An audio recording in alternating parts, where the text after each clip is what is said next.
Welcome to EconTalk, part of the Library of Economics and Liberty. I'm your host, Russ Roberts of Stanford University's Hoover Institution. Our website is econtalk.org, where you can subscribe, comment on this podcast, and find links and other information related to today's conversation. You'll also find our archives, where you can listen to every episode we've ever done going back to 2006. Our email address is mail@econtalk.org. We'd love to hear from you. Today is December 14th, 2018. I want to remind listeners to go to econtalk.org, and in the upper left-hand corner, you'll find a link to our annual survey, where you can vote for your favorite episodes of the year and tell us about yourself and your listening experience. And now for today's guest, Patrick Collison, co-founder and CEO of Stripe. Patrick, welcome to EconTalk. Thank you so much for having me. Long time fan of the show. It's lovely. Our topic for today is innovation. Based on an article you wrote in The Atlantic with Michael Nielsen. And we're going to get to that in a second. But I want to start with what Stripe is for listeners who don't know. Sure. So Stripe is an infrastructure company that builds, we started out building kind of payment services for internet businesses, technology companies. And so if they want to sell their products to a global audience over the internet, we build the APIs and tools for them to do that. And we've kind of expanded from kind of these initial payment services to now provide a kind of a slightly broader set of economic or kind of financial tools and services to businesses. And so, for example, we help them with maybe fraud detection, or we help them run a marketplace, something like Lyft or Airbnb, those kinds of products. And we provide an incorporation service so that for founders, and especially founders not in the US, for whom sort of getting access to the kinds of opportunities that we have here might be more difficult, we also help them do that. And so we kind of describe Stripe as building economic infrastructure for the internet, and the kind of the core idea is we want to sort of want to make the flow of money and the sort of the ability to transact kind of truly universal. We think there is a kind of missing layer of internet infrastructure that sort of kind of surprisingly has not been built over the course of the internet's history to date. And why wasn't PayPal and other solutions like that that solution? Well, I mean, I think it's a very interesting question, and we certainly wondered a lot about that when we were starting Stripe. And I think in many ways PayPal kind of had the right aspiration. I mean, if you kind of read contemporaneous materials from kind of when they started, their vision was slightly different. It was more about sort of consumers, more about building a new kind of maybe online bank and so on. So the focus was a bit different. But I do think they had the right kind of central idea that, again, there's kind of a missing layer of infrastructure. And I think really the thing that kind of stymied them was their acquisition by eBay. There was sort of an outflux of talent really immediately. And I think the sort of accomplishments of the company in the subsequent 5 years, the subsequent 10 years, just really did not compare at all to that which they'd accomplished so far. And of course, that's a pretty common story, right? I mean, that's not, I think, something kind of specific perhaps to the PayPal eBay case. That's potentially the common pattern. And I have to ask this just to let listeners know what we're talking about. Stripe's done pretty well. We feel very lucky in terms of the adoption we've had, and that John's my brother and co-founder. We were developers ourselves, and when we started Stripe, we were in college, and we went to build Stripe for people kind of like us, in the sense that, as developers, we were just kind of mystified that it was so difficult to move money around online, especially since so many other things like cloud hosting and so on were becoming so straightforward and so easy to manage from a developer standpoint. And so we built what we felt was a kind of oddly missing component of sort of the building blocks of the internet. But the thing that we did not anticipate, and again, we've been sort of very fortunate around, is while Stripe was indeed adopted by kind of people like, quote unquote, like us, individual developers, very early stage startups and so on. And kind of that was really where our initial adoption came from.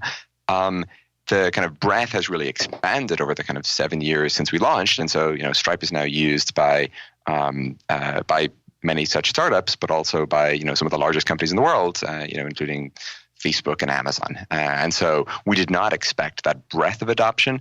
And I think it honestly just speaks to the extent to which there was a layer of stuff that's really needed that just was not being built. So the idea for this episode came from a piece we'll link to, as I mentioned, in The Atlantic. And the focus of the piece is that science isn't progressing at a particularly fast rate. Innovation seems to be slowing down, and it's perhaps something to be concerned about.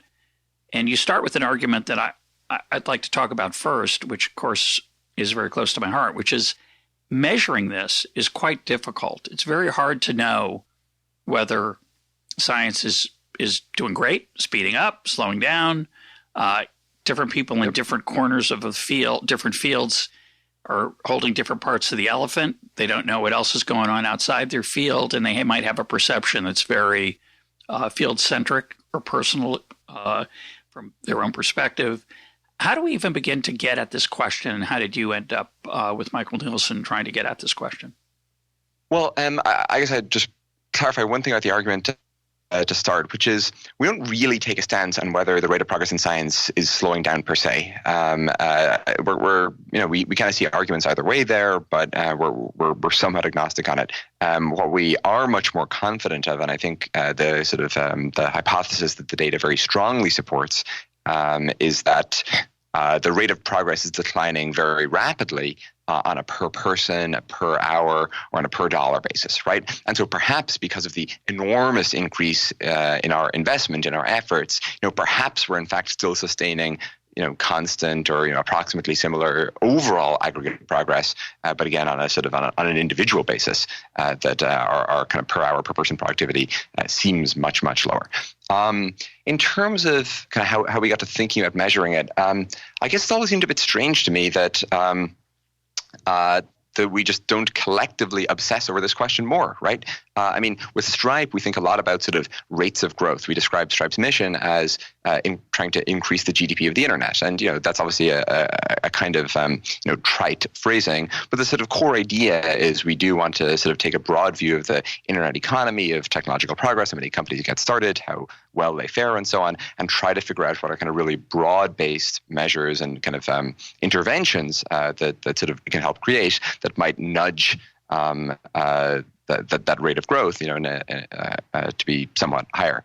But of course, technology, and especially kind of software technology and so on, that's a kind of application, right? We're sort of in the translation field of sort of taking the results of science and kind of fundamental knowledge and discovery and sort of deploying them to the rest of the world.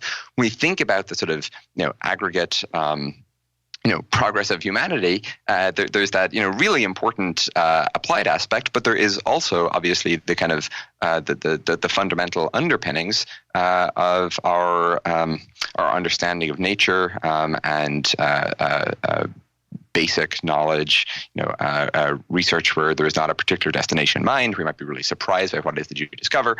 And I think it just as we think as people, as we think as a civilization, what's the world going to look like in 100 years, in 1,000 years, right? I think, arguably the single most important input into sort of that prediction is what is the aggregate rate of progress in science going to be between now and then, right? Maybe some tail really bad things are going to happen, but if they don't happen, I think the single biggest determinant will be the aggregate rate of progress in science. And so I think the kind of first order thing that should surprise us is that this is not something that we're collectively obsessed with, right? Leave aside questions as to kind of what the actual rate is. I think we should all be able to agree that the rate is super important, and that we should really care a lot about it. And so we kind of initially came to this in terms of just wondering about the rate itself. And then kind of as we thought more about it and how one might measure it and what kind of other correlates might be and so forth, then we really became pretty convinced of, again, the case made in the article that the rate per person is declining very sharply. And the reason, of course, that should be concerning, even if the aggregate rate today is, constant-ish, is that, of course, we cannot sustain, these, I say exponentially in a qualitative sense, not in a sort of rigorous quantitative sense, but we cannot sustain these qualitatively exponentially increasing inputs indefinitely. I interviewed Tyler Cowen earlier on the program a number of times, but about his recent work on growth, and the book he has now called Stubborn Attachments is a very provocative and interesting book. And I'm published by Stripe Press. I did not know that. That is so cool.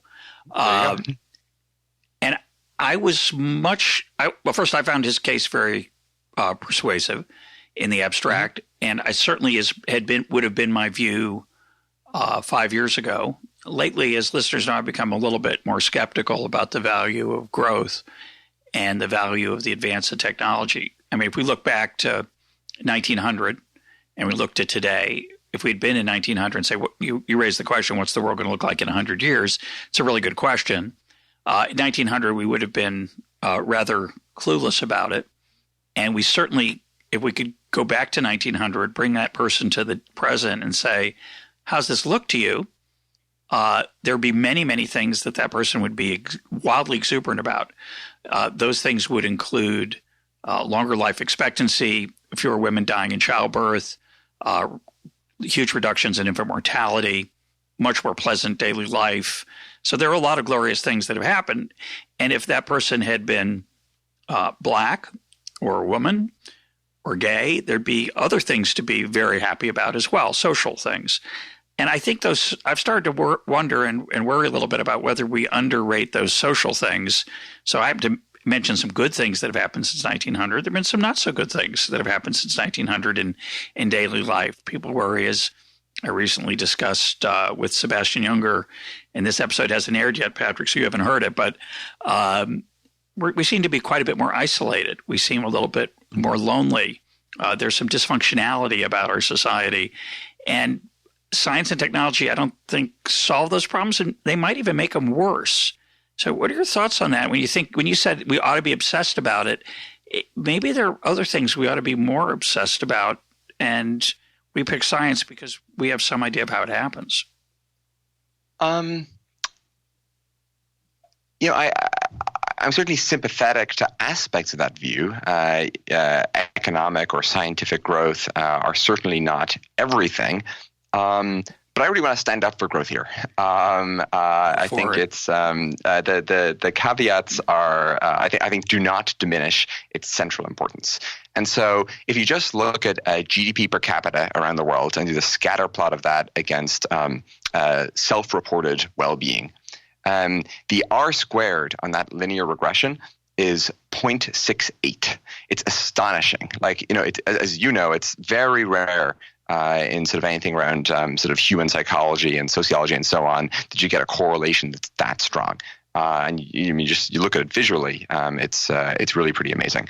And even on again, I don't want to sound like sort of an absolutist here. There certainly are some things that have gotten worse about the world since, for example, 1900. But even if you take, for example, the case of sort of isolation and loneliness, while yes, I think there are aspects to our communities that have degraded or where there have been kind of unintended and unfortunate kind of second order consequences, be it around the automobile or single family zoning and all the rest.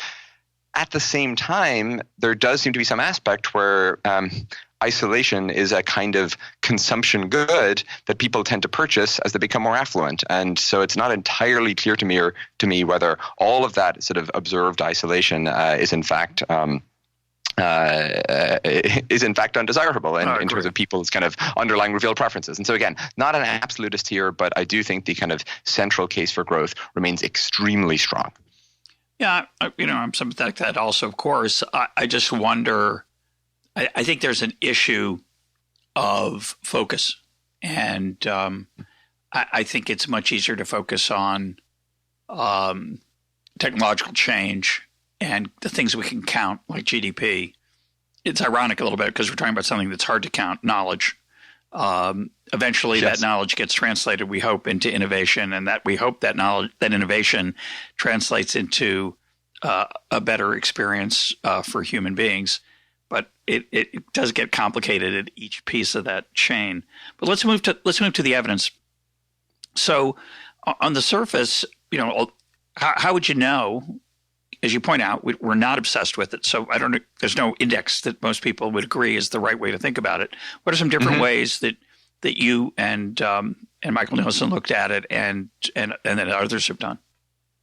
Right. So I think there are maybe 4 or so kind of key ways you can try to, at least the kind of we've seen so far, that you can try to take a look at this question. Obviously, we are and would be kind of super interested to read or to study kind of any other analyses this question. So I think the most obvious one is actually to just look at sort of the macroeconomic statistics, and in particular, I think for sort of obvious reasons, TFP. Kind of productivity growth is sort of the most relevant variable here. Where if science is working super well, if we're discovering tons of new knowledge, things that sort of enable us to produce economic output, economic value more efficiently, we should really see that in the TFP statistics. And perhaps not Total every factor single productivity. Exactly, yeah, and so perhaps not every single kind of discovery manifests here, but sort of overall over time, it really should be visible. And of course, as not only as I'm sure most of your listeners know, the story of total factor productivity growth in the U.S. Over the course of the last, call it 150 years, is one of sort of lowish growth, and then sort of a real growth spurt over the course of the kind of the middle of the 20th century. It's been at sort of much lower levels since perhaps 1970 or so. A slight kind of peak around 2000, hypothesized to be because of the sort of quote unquote ICT revolution, and now back to again quite historically low levels. At least again, if we take our window as being the last 150 years. And so, I mean, that is, that chart, that picture is very consistent with one where sort of mid-century science, worked really well. We discovered a lot of amazing things, but somehow the rate of discovery seems to be lower since then. So that's one way of looking at the question. Another way of looking at the question is to try to do that kind of TFP calculation, but within fields, within specific domains. Because, you might say, well, the economy is so big and there's so many other things going on and there's so many confounders and all the rest. It's really hard to conclude a whole lot when you look at something as kind of coarse as the total economy of the US. So, perhaps you could choose some sort of specific domains. Maybe you could choose drug discovery, or maybe you could choose crop production techniques, or maybe you could choose semiconductor production, right? And within any of those fields, you can try to choose some kind of more specific, granular output measures. In that, maybe it's drug discovery, maybe it's semiconductor density, maybe it's volume of wheat production, and so on. And if you do that, and this in particular was done by a really fantastic paper from Michael Webb, Nick Bloom, Chad Jones at Charles Stanford. Jones and John Van Reenen, and it's the paper's called "Are Ideas Getting Harder to Find?" and we'll link to that. Yeah, our idea is getting hard to find, and I really do encourage any of your listeners to who are interested in this to go read it. It's a very kind of readable paper. And the kind of central conclusion is that not only do they find that kind of per person or per dollar productivity is declining within these specific fields and industries, but they find that it is in fact declining exponentially, and at at surprisingly kind of consistent rates, in a way that really should be, I think, at the very least, thought-provoking for us, and I think, moreover, sort of quite concerning. And since their paper came out, I think the first preprint was probably about 2 years ago or so, perhaps even a bit more. There's been no strong refutation that I've seen, and so kind of this picture of, again, exponentially declining productivity growth across a sort of quite broad variety of industries is definitely striking. And just to interrupt, one sec, hold that thought. I just want to, for listeners who are puzzled by that, the point is that you say declining productivity. It's because innovation's continuing. We're improving our knowledge of various things, and there's a great example in that paper about Moore's law. So we have a lot more capacity on our chips. The problem is, our computer chips. The problem is that it takes an enormously larger number of workers and researchers and scholars to produce that improvement. And so the per scholar rate is what's going down, not the overall level of innovation, say, in certain fields. And the question then is why? But we'll come back to that. So continue on. So that's two types of evidence. Okay. Yep. Third one you could go look at is micro data within sort of the shape of the production of scientific knowledge. And so, for example, Ben Jones and Bruce Weinberg have done some kind of neat analysis of just the profiles of Nobel Prize winners. And particularly, they observed that over the sort of the course of the Nobel Prize, in the early days, the average age of a scientist who won was about 37 years old, whereas today, across essentially all fields, all Nobel Prizes, that has grown by 10 years to about 47. And again, this is kind of thought-provoking, right? In that, you can, of course, imagine explanations that have sort of nothing to do with sort of rates of progress and so on. Maybe kind of something has changed about the kind of structure of academic institutions or something. But it is, of course, also very consistent with a picture of it is just getting harder to discover things. It's taking longer. It takes more time to get to the frontier of knowledge. You have to sort of accumulate more comprehension and understanding of more different fields. And so I think that kind of data is thought-provoking. In a similar vein, the size of scientific teams, the sort of extent of kind of co-authorship and the number of authors and publications and so on, that's also sort of really growing very substantially. And again, it's kind of consistent with this picture where, just it takes bigger groups, more work, larger teams to create, this new knowledge and these breakthroughs. So I'd say that's kind of a third category, these kind of analyses of sort of the structure of knowledge production in science. And then the last one, as far as we're aware, at least, kind of new one that Michael and I sort of introduced in this article is to try to come up with some kind of aggregate measure of the sort of significance of scientific breakthroughs, because that is in some sense the relevant output measure here. Are we discovering important new knowledge? And so what we decided to do was we took sort of pairwise comparisons of different Nobel Prize winning discoveries, and we asked scientists to kind of in these comparisons to choose that which they considered more significant, and then to use sort of all those kind of partial orderings to produce kind of total scores for different Nobel Prizes. And then we can kind of bucket a little bit and just look at, for those scores of, individual prizes, we can maybe generalize to a decade and so on, and get some kind of trend line for the kind of, generally perceived significance for Nobel Prize winning work that's occurred. Now, that of course is very subjective in very obvious ways, and therefore I think, quite imperfect. But I think it's not. We should not totally dismiss it in the sense that I think it's hard to dismiss this methodology without also dismissing the Nobel Prize itself, because the whole conceit of a Nobel is that you can assess a very broad array of work, and you can sort of choose that which is most significant, most prize-worthy, and so if you can do it kind of. In order to issue a single prize, I think you should also be able to do it sort of across Nobel Prizes. And anyway, when you kind of construct that data set, and we did it for 3 Nobel Prizes, physics, medicine, and chemistry, what you see is that physics kind of has this this picture that kind of accords in some way with that of TFP in the US, where kind of really did well and kind of early and middle parts of the 20th century, has really kind of declined somewhat since then, though the error bars are relatively wide. And then chemistry and medicine / physiology it's kind of high variance, but it looks relatively flat. And so anyway, I think this is quite again thought-provoking and striking, because when you look at the number of researchers or the number of papers, or you calculate sort of the number of hours invested in these fields, these are growing enormously. Like it's really worth kind of looking at these charts to see just how much, right?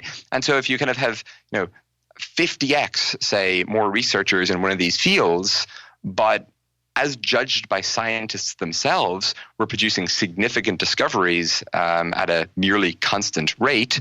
On some level, on some just very naive level, that does suggest that, for example, researchers, like an individual researcher, is becoming kind of 50x less likely to produce, this kind of really significant work.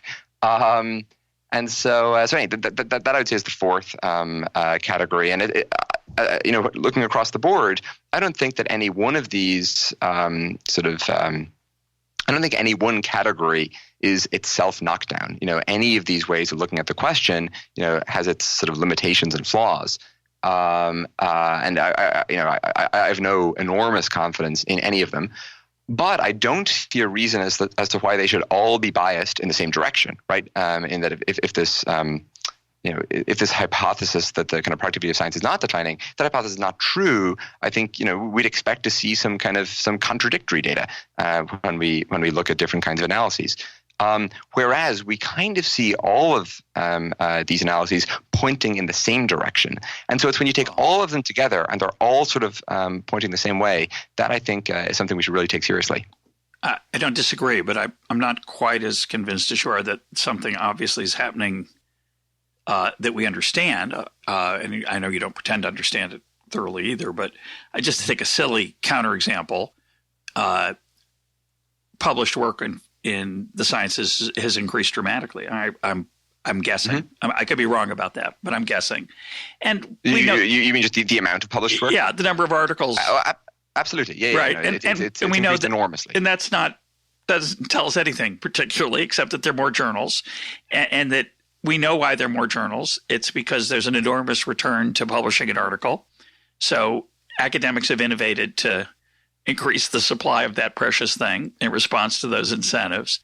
And I think, and the same is true about collaborative work. I don't know how much more collaborative work is really, how much more collaborative work is, because there's a big incentive to help people get more publications. Of course, you water down your own credit to some extent, but maybe not. I don't know. But all these things, and I just to pick on you for a second, Patrick, the happiness data, maybe people in rich countries think they're supposed to be happy, and so their self-reported happiness is listed as higher. We have a lot of these kind of data are so complicated. So just to take I loved what you did by asking scientists about previous discoveries and sort of ranking them. Nobel Prizes. What are the great Nobel Prizes? But it reminds me a little bit about baseball. Right? You say, who are the greatest baseball players of all time? It's an age-old argument. People say, well, obviously there's nobody as good as Babe Ruth or Ted Williams, and there's a good argument to be made. There's also an argument to be made that, oh my gosh, Babe Ruth and Ted Williams today wouldn't be very good at all. And the present players are much, much better. Okay. It's so obvious. But there's a lot of romance about Albert Einstein, and a lot of romance about Rutherford, and a lot of romance about Niels Bohr. And maybe that's why they rated the 20s and 30s so much higher. So it's just hard to know, right? It is certainly hard to know. And again, I do want to emphasize that I do not think that any single argument here is sort of dispositive and definitive, right? Yep. But I do kind of want to push back on sort of that degree of agnosticism, in the sense that, like, there are some things we really do know. We do know that the number of working scientists has increased enormously, right? And so I think it's kind of a very reasonable and valid question. Well, okay, for that increase, and again, it is vast, have we gotten a proportional increase in the rate of discovery, right? And like that should not be a hard question to answer. And that, if the number of scientists had increased by say 20%, perhaps the kind of error bars and all this stuff are so wide that we can't tell was a 20% increase or not. But we're not talking about sort of a 20% increase in our inputs. Depending on the measure you take, it varies. But we're talking about increases of between sort of 10x and 100x. And if we're investing 10x to 100x more, it should really not be a difficult question. Are we getting 10x to 100x more output than we were previously? So the fact that it's so hard for us to find that kind of vast improvement in our output, the mere fact that the answer to the question is not blindingly obvious, I think is itself suggestive. So an analogy, I guess, would be, it's hard to figure out what the analogy is. I'm thinking when we have a lot more workers in some area. Of course, most fields we have a lot fewer workers and a lot more productivity, which is interesting in and of itself. That's what we should be aspiring to. Right. So let's shift. Let's take what you've claimed is true, and now let's think about two things: what might be the explanations. Of course, there are many, and what might be done about it if we wanted to change that, because it's a great example of how I think the disease, if you want to cure the disease, you better know what the disease is, rather than just say, we need more science education in school, which is a kind of mindless corollary people draw, which I think is wrong, although we might need more science education in school or better science education. But so we can think about, I think, different things. One answer, of course, which you talk about, and we'll go into, is that this is the nature of reality. The lowest hanging fruit's been picked. We might also argue that the lowest hanging scientists have already been chosen. And as we expand into the population with more and more people in these fields, we'd expect the gains to be smaller. So that's one possibility. Right. The second possibility would be we organize the search for knowledge poorly. Universities and innovation labs and Silicon Valley need to be overhauled because we're not getting the return that we're getting. And the third would be we need to change the rules of the game in the larger society. Obviously, you can lower your rate of total factor productivity by passing some really bad legislation that hampers people. And of course, legislation and the rules of the game are changing all the time, as are cultural norms, and all those things all those three things get tangled up together. So, talk to me about what you see as those possible explanations, and if you think there's any reason to think one of them is maybe a little more compelling than the other. Yeah, so I think you're absolutely right to kind of want to avoid that sort of politician syllogism of we got to do something, and this is something, therefore we must do that with science education in schools, or whatever the case might be. Even though on that specific intervention, who knows, maybe it does work. And I suppose one thing to sort of really emphasize at the outset of this is, Michael and I, we really want more science and more sort of scientific discovery and more knowledge and all the rest. And so kind of, one might in some sense kind of take this, this claim or this article or something to be kind of pessimistic about science, whereas in some ways almost the opposite, where we think it could be so much better. And we think it is so important that if it is possible for it to be better, for us to kind of get there, that we really think we got to engage with this question. And I think you're kind of dead right with that framing in terms of sort of separating contingent institutional or kind of sociological explanations for this decline from those that are kind of somehow about the kind of meta structure of knowledge. Yeah, the nature of reality versus, I would say, the rules of the game. And I want to mention, by the way, that one of the more obvious implications of your work, if you take it just barefaced, is that we're spending too much money subsidizing graduate education in science, and we have too many scientists. That would be, and I don't think that's not your goal, but you could easily draw that conclusion as well. Yeah. I really think such a conclusion would be premature, to be very clear. And that is not the case we're making. But yes, I do think there should be a more sort of robust discussion about how it is that we should be allocating our efforts and how all that input should be structured.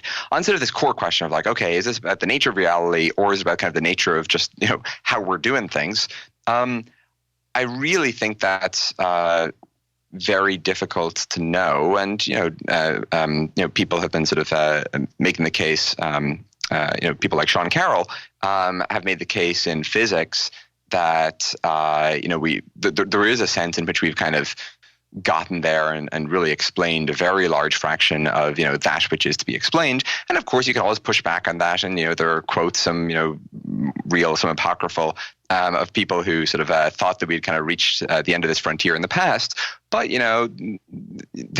well, even if those assessments were wrong in the past, it doesn't mean they're necessarily wrong today. And obviously, anyway, so I think there's kind of some credence we should ascribe to that argument. However, I guess Michael's and my view is that even if it is the case, I think it is assuredly the case, depending on the field, that some of the story is paucity of low-hanging fruit, and some of the story is these kind of more contingent factors. And we're pretty convinced, I guess, that a non-trivial part of the story entails these sociological, institutional considerations. And so I think you sort of don't actually need to answer the question of, well, is it 80-20 this way or 80-20 the other way? And even if it is only 20% institutional factors, like the return to science is so enormous that it's still sort of overwhelmingly worth fixing those. And then as we fix them and as we experiment there and so on, perhaps we will learn more about kind of which it truly is. I think you really it's not hard to kind of discover that or to kind of come to realize that how we sort of produce knowledge today, how kind of our scientific industrial complex works, is not optimal. I have yet to meet a scientist who's even called it pretty good. Whether that's kind of the conservatism of funding mechanisms and apparatus, or the kind of assessment criteria and so on, or the time horizon of them, or the kind of rigidity with which fields and sort of career tracks are prescribed and so on. I think there really is a lot that holds scientists back, and to kind of it's been sort of widely reported that NIH R01 grants, NIH of course being the largest funder of science in the US, the average age of kind of first receipt of an NIH R01 grant has been kind of steadily increasing, indicating that kind of in some sense it's getting even worse to be a sort of a new scientist arriving on the scene. And there's very suggestive evidence that kind of perturbations in some of our sort of institutional mechanisms can really yield high returns. There's a great paper on the Howard Hughes Medical Institute, HHMI, which is a really neat funder of science in the U.S. And they kind of fund science somewhat differently to NIH. They give longer grants. They give grants to people rather than for kind of specific work and projects and so on. And so anyway, this paper from Pierre Azoulay looked at sort of if you try to take two populations that, by most observable characteristics seem pretty similar, and if you look at those who, received HHMI funding and those who did not, Azoulay concluded that, or showed that HHMI grant recipients were 98% more likely to produce work that is in the sort of top 1% by citations. And so really not a small effect size. And of course, there you're not actually perturbing that much. You're changing how, the funding works, but these people have still been trained in the same way. They're still at the same kinds of institutions. They're still, working with the same kinds of colleagues and so on. And so the fact that you can get such a large effect size just by kind of changing one variable suggests to me that, it would be very surprising if sort of perturbations and shift and experiments and so on with other variables, it was not possible to kind of to create other such improvements. And it's easy to forget, of course, how kind of in some way accidental it is kind of where we've ended up today, kind of how the sort of U.S. post-war structure of science came to be. As with anything like that, it's the product of all sorts of semi-random political, human, whatever factors and considerations. And obviously it's working pretty well on some level. We've made more progress in the last 100 years than we've made in any prior century, but I think we have very little reason to believe that it's anywhere close to optimal. And so I guess Michael's and my core strongest view is that we really should be experimenting more here. The returns seem likely to be very high. Yeah, that's well, we know one thing that the post-war institutional setup is really good at, and that's producing more scientists, which is not our ultimate goal. But I do think you made me think of some really interesting cultural norms and responses that the current complex way that different factors interact might be handicapped. Just some thoughts out loud, and you can respond to it. You mentioned that Nobel Prize winners are getting older. The whole idea, and you mentioned that the Nobel Prize has to inevitably try to rank the quality of innovations. Well, maybe it's not very good at it, and in particular, it's conservative, it's cautious, it's prudent. In the early days, not so much. Didn't know what they were doing. Didn't matter so much. Didn't have much of a brand name. Now, the idea that the Nobel Prize would be awarded to something that was turned out to be wrong would be very embarrassing.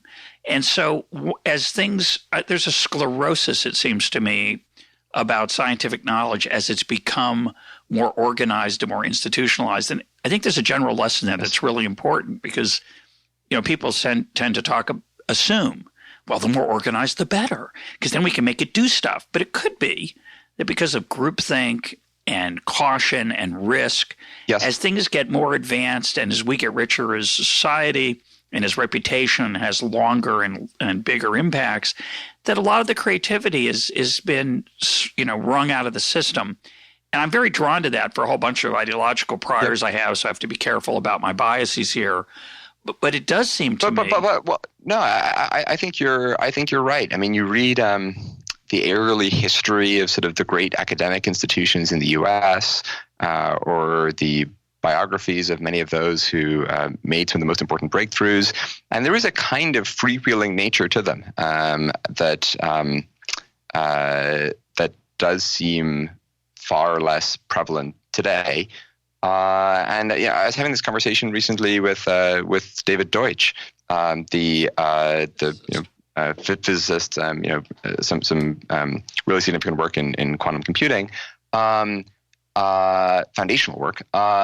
And we were kind of reflecting on and sort of chatting about his career, and he was very firmly of the view that he could not have had the career he did, and could not have done the work that he did had he been starting out today, because he didn't fit in any neat box. He wasn't exactly kind of fish or fowl and so on, and kind of flitted a little bit between different fields.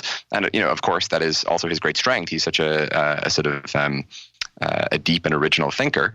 As things have gotten a little bit kind of more striated, a little bit more structured, and a little bit more, and perhaps not a little bit more, perhaps a lot more, but at least more kind of formalized, I think there is kind of a real question as to the degree to which we are losing some of the sort of very intrinsically necessary creativity and sort of the discovery of new knowledge necessarily involves kind of breaking from existing models, and perhaps in some way we're structurally disincentivizing that.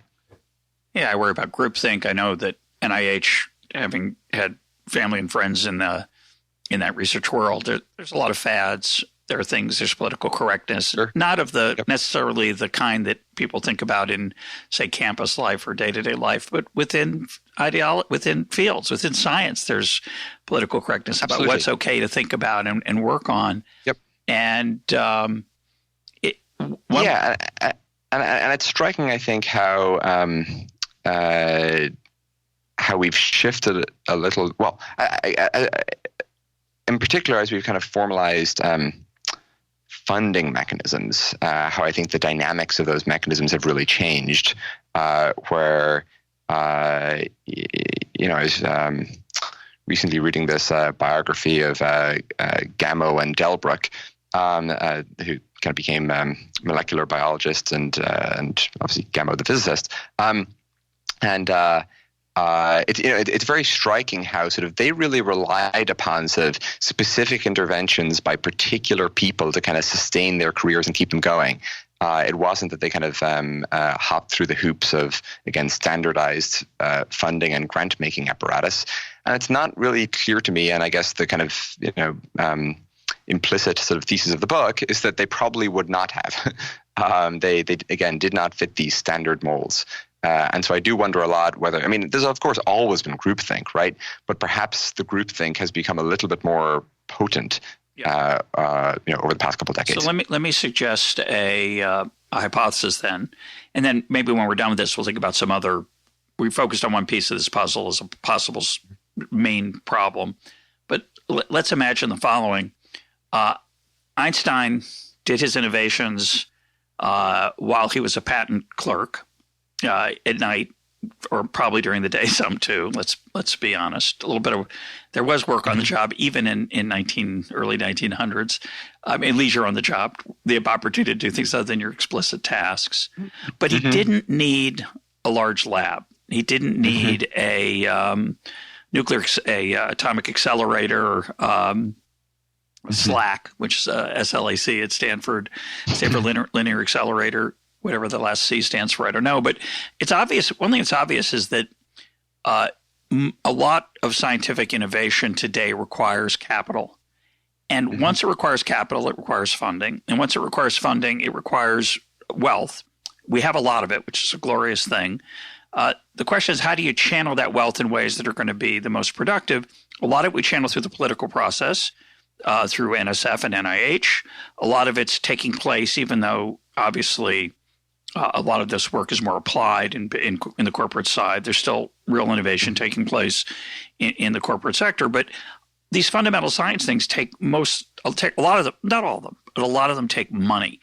And this sclerosis and I would call it sort of the maturing of any industry. It gets a little less eager to take risks. It's not any one person doing that, although it does happen also at the personal level. I think it's not surprising that Bill Gates has not done a lot of innovation in computing lately.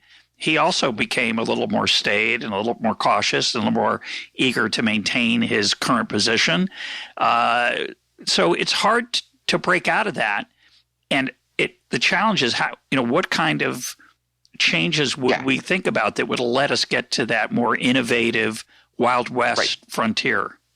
Yeah, I mean, it's obviously I sort of I come to this question with sort of some of my own kind of perspective and biases and no doubt highly incomplete sort of view of the world. But sort of one thing that is striking coming from sort of technology is obviously the sort of certainly in this domain the very deep truth of what you just said, where there's not a chance that the kind of innovation that we've seen in sort of software and IT and kind of electronics and so on, there's not a chance that would have occurred over the past couple of decades had we been reliant on sort of a small handful of institutions or companies to produce them, or even if we'd been reliant on one or two major funders, because of course within the funders there's kind of biases and groupthink and all of the rest, and so you actually have sort of you have multiple layers of kind of competition, right? You've obviously competition among companies, and then competition among funders who are sort of all coming to approach the world with sort of quite varying and just substantially different theses about what even yields innovation. Some of them are very founder oriented, some of them are very market oriented, some of them really want to see a super robust and rigorous execution plan and all the rest. And there is no right answer here, right? For some kinds of companies or some kinds of founders, whatever, some approaches are going to work better than others, right? and so the fact and of course that is indeed closer to kind of what science looked like sort of before it was professionalized and before kind of institutions formed with kind of the same potency that they have today. And so I guess the big question that I wonder about is how do we it's not that I have, or I think really anyone can have, a strong view of kind of what the right funding mechanisms are, what the right institutional mechanisms are, and all the rest. It's more that it seems very surprising to me that the kind of structural monoculture is as strong as it is. And I think that's really the thing that we should be trying to break out of. And, so for example, an intervention that I think would be neat to try is having more scientists allocate more dollars directly themselves, right? In that, let's say we carve out, $100 million or $1 billion a year, and we somehow, through whatever mechanism, choose, really good scientists and have them each allocate. Maybe it's just $1 million every year, right? But they can kind of unilaterally direct that to whoever they think is doing kind of important work, where the marginal returns will be very high. And you kind of again talk to top scientists, they almost all know of people who they think are doing sort of really important work, not likely to get funded through current mechanisms, but they would really they think it's important to see make progress. If my claim is correct about this cultural risk aversion, then having that process be anonymous rather than named would be an interesting model. Normally we'd say, well, we want to know who said this, we should spend $1 million on X because they'll be more responsible. But maybe they'd be more. We know they'd be more cautious. Right. Maybe it should only be revealed if it works or something, right? And then they should be showered with credit for taking such a big risk. But I guess my point in raising this is not to claim again that sort of I think this is the sort of quote unquote right intervention, or that this is kind of the model that we should try to shift or anything like that. It's more that I think we should have a portfolio of such approaches. That we're kind of experimenting with and observing the results of. I had dinner earlier this week with Howard Chang, who's a fabulous and indeed HHMI funded professor at Stanford, and he was making the point when we were discussing this question that we really should have some people who are becoming PIs, principal investigators, leading their own labs at much earlier ages. Some people are just ready for that in their early 20s, but again, kind of our current sort of institutional structural mechanisms don't support that. How good an idea is that? How great would the returns be?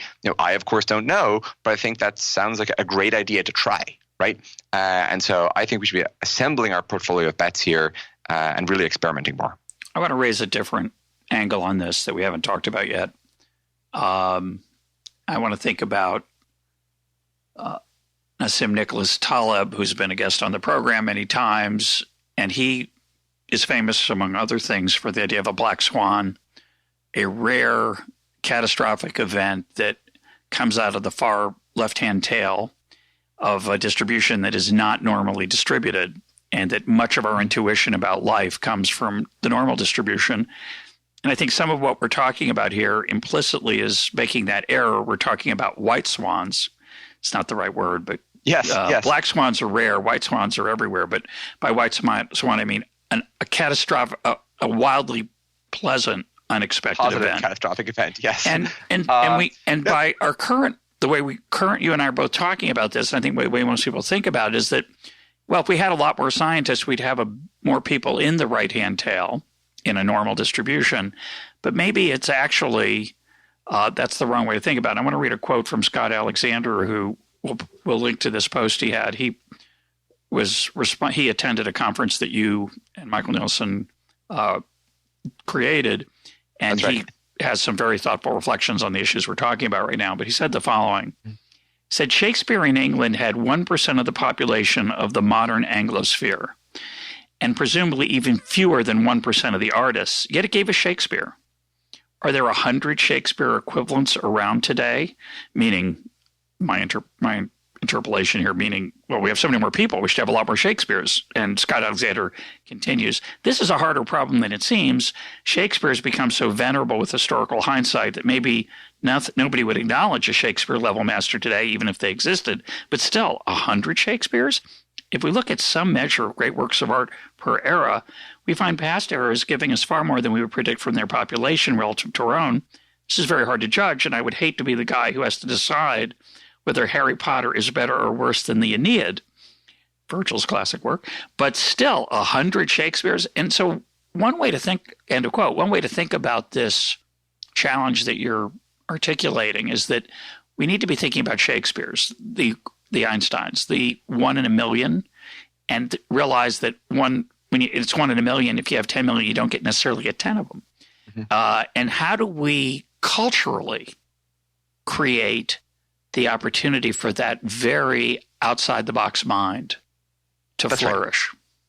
Yeah, so I guess 2 points to that. So first, kind of just to what you were saying previously, I think you're kind of exactly right that in these kind of in these domains with this kind of these kind of convex returns where or sort of parallel returns, whatever you want to call it. I think you're kind of exactly right that what you want to do is you want to increase the number of samples and you want to kind of push towards more variance, right? Yeah. And again, I think kind of another way of articulating that which we're talking about is that kind of there are all these mechanisms that actually seem not only not designed to increase the variance, but in many ways that they kind of structurally attenuate it, and that just is really bad when we get these positive catastrophes, to abuse the Black Swan term. On the 100 Shakespeare's point, I mean, I think that's actually a quite interesting example because it's certainly not obvious that we do in fact have 100 Shakespeares today, or that even in sort of 500 years people will think that we had sort of 100 people who will kind of sit at the same level. And so perhaps on some level within drama or theater, or however we want to kind of define Shakespeare's field, perhaps we're seeing diminishing returns, right? But when we take a kind of broader view of, Shakespeare was also, say, an entertainer, or in some way part of the entertainment sort of production edifice. It's not clear to me that we don't have 100 Shakespeares, right? Yeah. Let's think about YouTube stars, or funny Twitter accounts, or digital artists, Netflix, video game designers, right? And of course, most of these things don't nearly have the kind of luster and status that sort of Shakespeare now holds, but that takes time. Status always lags. And so I think if we take a broader conception of sort of the set of eligible fields, again, it's really not clear to me that we have seen any such decline. There were probably 100 Shakespeares available to be productive in Shakespeare's time, but most of them died young or spent their time hungry and didn't burn brightly enough with ambition and passion for their work to spend their time writing plays all day. And today we have the luxury that thousands and thousands of people can be in the entertainment industry. And I've said before in this program, sometimes I say we're in the golden age of television, the golden age of movies. I think we're in the golden age of storytelling. YouTube is one example that you mentioned, and I mentioned Netflix, but the quality of the miniseries, and they're miniseries. So, something like a show like The Americans, which I'm in the middle of, no spoilers, please, but is really extraordinarily good and is sustained over 6 seasons, I hope. I'm in season 2 or 3, season 3, but 6 seasons of 13 episodes each. That's 72. Did the math wrong? 84. It's what 6 times 13? 39, 78. It's 78 movies that this person, they're short, they're only 40 minutes long, but the creativity and the quality of the filmmaking there, or in The Crown, or in The Wire, and there's so many. So there's a lot of Shakespeare's out there in a certain dimension that, yes, it's true, they don't have the luster, because that's almost going to be by definition, but the quality of riveting entertainment in our time is there's at least 100. Totally agree, and on your sort of point that sort of at Shakespeare's, or in Shakespeare's time, there were probably 100 more who sort of did not get access to the same kinds of opportunities. That's something we think a lot about at Stripe. It's kind of part of our core thesis in that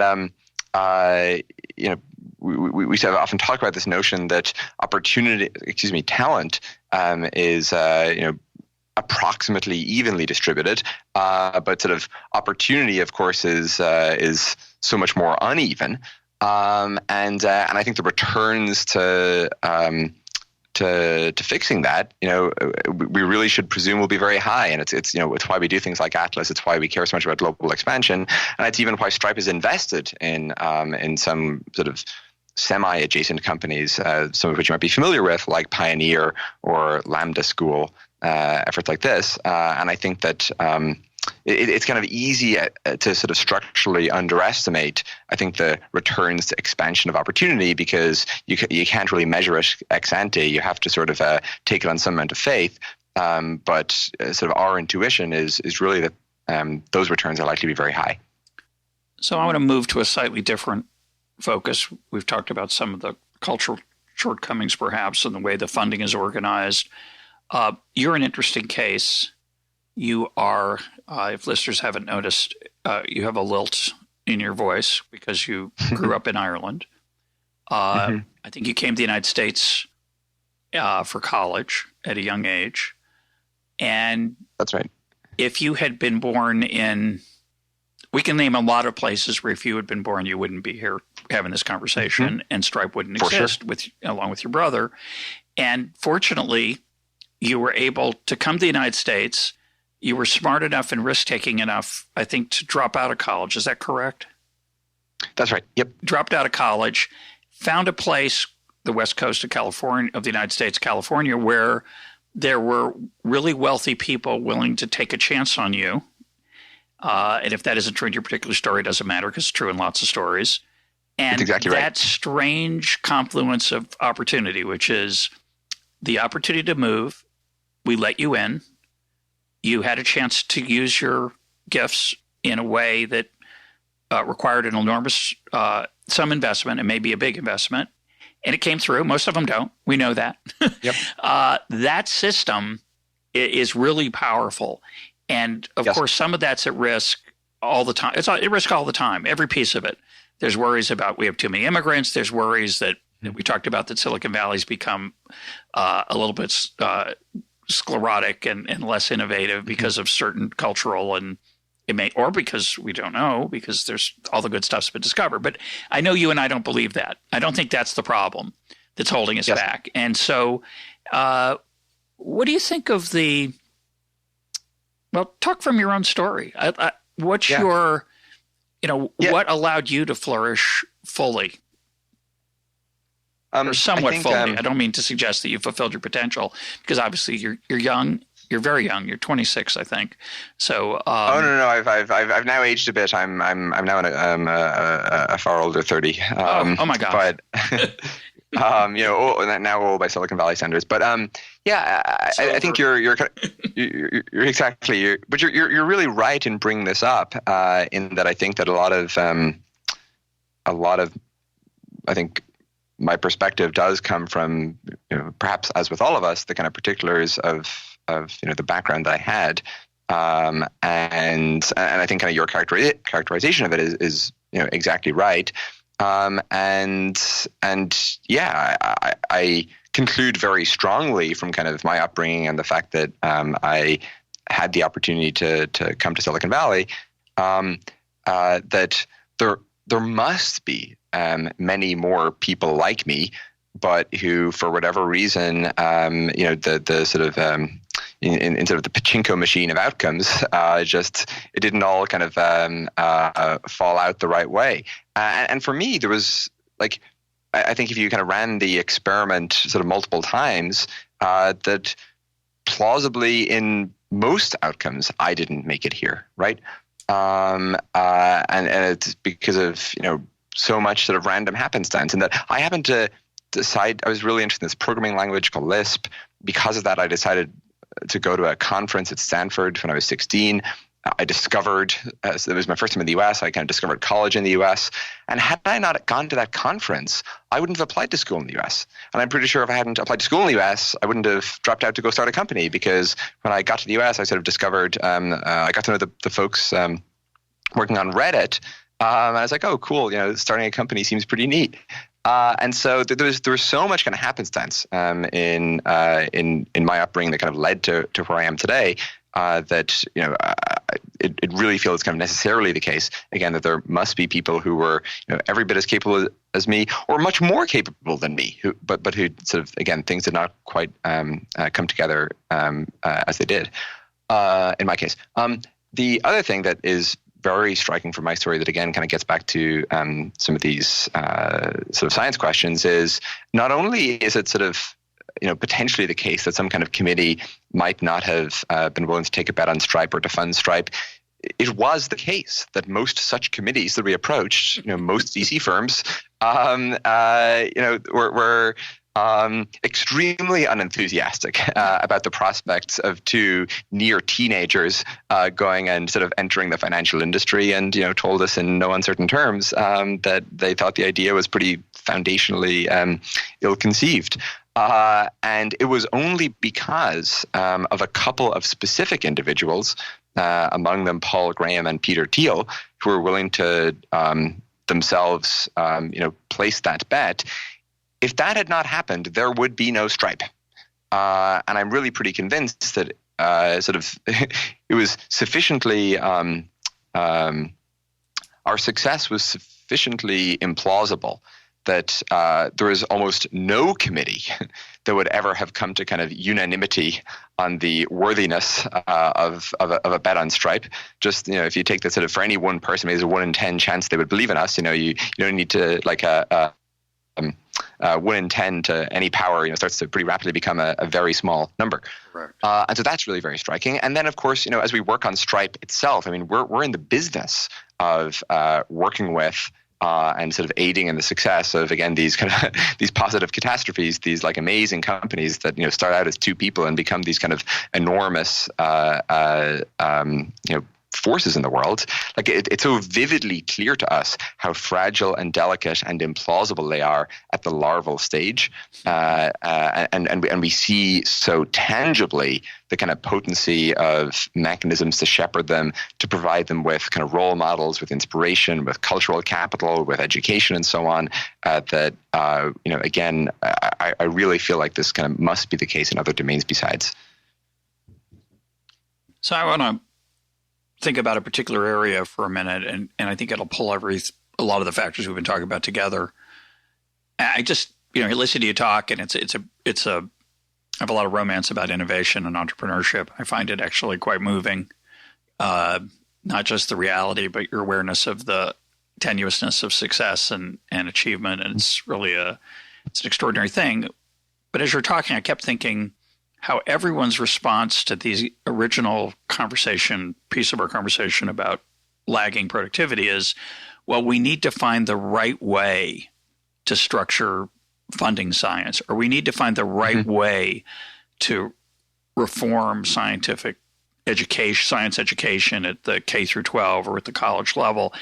And one of the things I think I've learned, and I think it's true, I'd like to get your response, is that whole idea is just a dead end. The whole idea that finding the right way, and that most of the time, the right way is something we haven't even thought about at all. So the idea of doing what we do better is almost certainly the wrong way to think about it.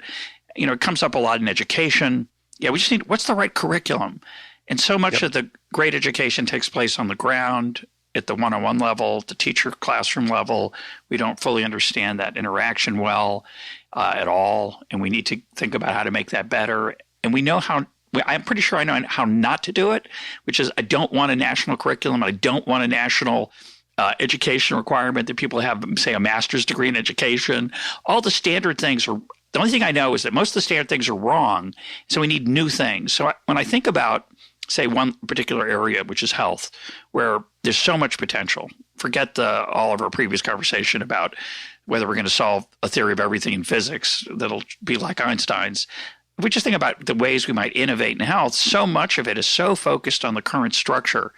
And it would seem to me that there's such potential for someone like you and the people you know well, who fortunately have very large sums of money, or been extremely successful.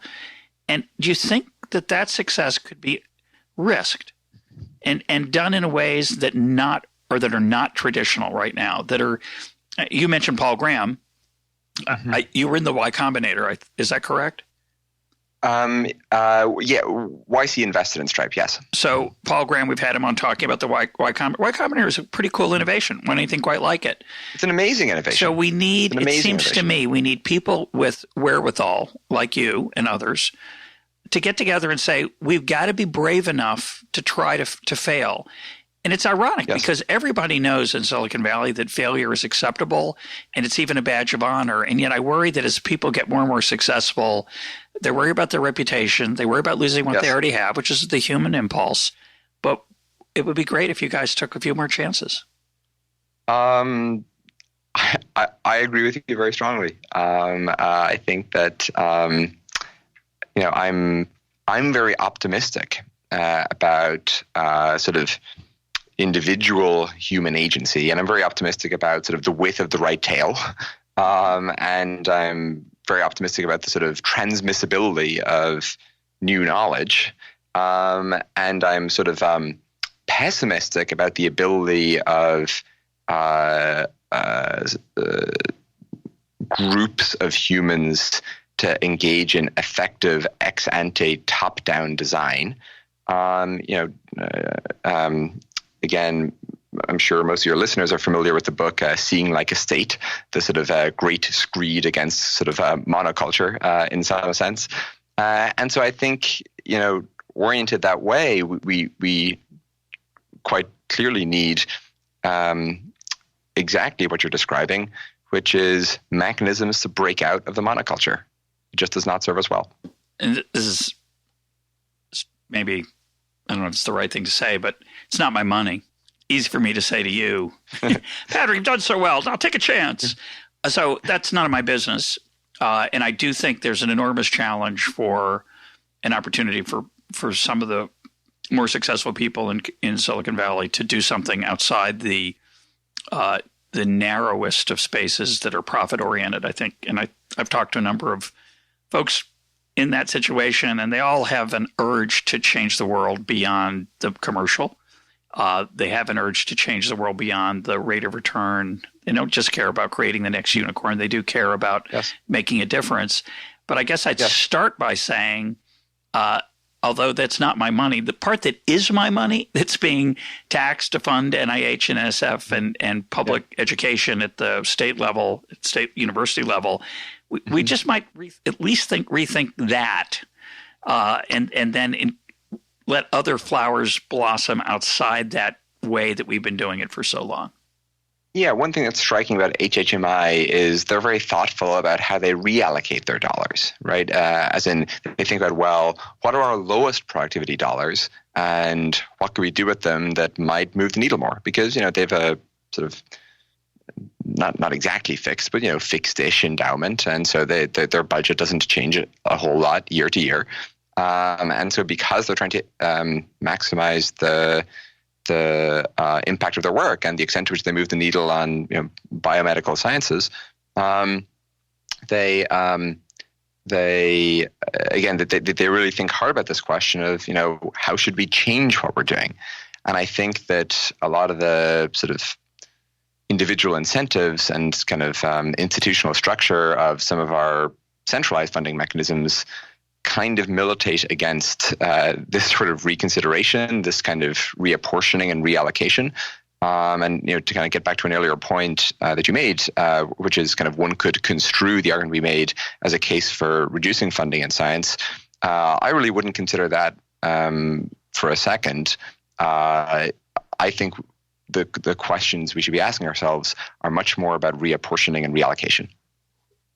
And who makes those decisions? And right. You haven't heard this episode either. It's also been recorded recently with Mariana Mazzucato. She wants the government to be actively innovating, not just funding, but actually doing the innovation within government. And obviously, I'm not in agreement with her, but that's another approach. But I think, obviously, I agree with you that the secret is we don't necessarily need to spend more money. We do need to spend it differently probably than we're spending it now. Yeah. Anything you want to add, Patrick? Anything we didn't talk about that you wish we had? No, I think I'm delighted we had the chance to have this conversation again. Sort of as we discussed at the outset, I really think that this is. I mean, it sounds kind of hyperbolic and overstated to say it, but I think this is kind of one of the few things that is truly sort of a question or set of questions of kind of civilizational importance. And so I guess my goal in talking about them and thinking about them and, making kind of the very small contribution that we did is hopefully to just elevate their prominence somewhat. Like if somebody else sort of produced an analysis that showed that, we are completely wrong, and actually the way to kind of improve the metastructure and institutional aspects of science is something totally different, I'd be delighted. That's great. Whatever makes the whole thing work better is what I'm in favor of. And again, I think it's just something we should focus more on, take more seriously, and again, hopefully break out of the kind of status quo monoculture. My guest today has been Patrick Collison. Patrick, thanks for being part of EconTalk. Thanks for having me.